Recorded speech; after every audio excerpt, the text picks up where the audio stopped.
Sir. Hello Bharani. First நீங்க எம்ப்ளாயா இருந்தீங்க, இப்போ எம்ப்ளாயரா இருக்கீங்க. உங்க டேஸ் இதுக்கு நடுவில் எப்படி சார் இருக்கு? எம்ப்ளாயரா இருந்ததுக்கும் எம்ப்ளாயர் டேஸ் வந்து இன்னைக்கு தேதி 6னா எம்ப்ளாயர் அப்போ வந்து 4ஆம் தேதி சேலரி வரும். ஸோ 4 to 1 வீக் வந்து எந்த பிரச்சனையும் இருக்காது. ஆனால் இங்கே 4 to 6 வந்து உங்களுக்குலாம் சேலரி போகிறதால அதுவே எனக்கு பெரிய ஃபர்ஸ்ட் மாற்றம். அது ஸ்ட்ரகிள்லாம் சொல்ல மாட்டேன், பட் ஆனால் சம் கைண்ட் ஆஃப் ஸ்ட்ரகிள் தான் பேமெண்ட்ஸ் கொடுக்கும்போது.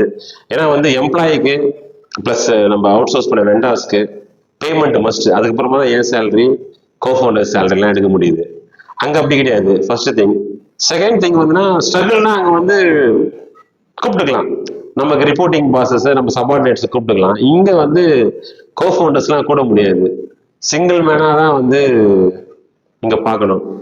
அங்கே வந்து அதான் சிம்பிளாக சொன்னால் ஒரு இங்கே லயன் மாதிரி, அங்கே வந்து ஒரு கோட் மாதிரி கூட இருக்கலாம். இங்கே கண்டிப்பாக லயன் மாதிரி தான் இருந்தால் ஆகணும். ஸோ ரெஸ்பான்சிபிலிட்டிஸ் அதிகம், லயன் மீனிங் ரெஸ்பான்சிபிலிட்டிஸ் அதிகம் இங்கே அங்கே கம்பேர் பண்ணுறப்ப. அதாவது லயன் கிங் படத்தில் வந்து அந்த குட்டி லயன் வந்து கேட்கும், நம்ம ராஜா தானே, நம்மளுடைய அப்போ எல்லாமே நம்மளுக்கு சொந்தமானு கேட்கும். நீ ராஜா வந்தா உன் கண்ணை கேட்டுற தூரம் உண்டுதான், ஆனா அதை பாதுகாக்க வேண்டிய வேலை உண்டு. அதை கன்சியூம் பண்ண வேலையோ அது மூலயமா அதை யூஸ் பண்ற வேலையோ வந்து கிடையாது.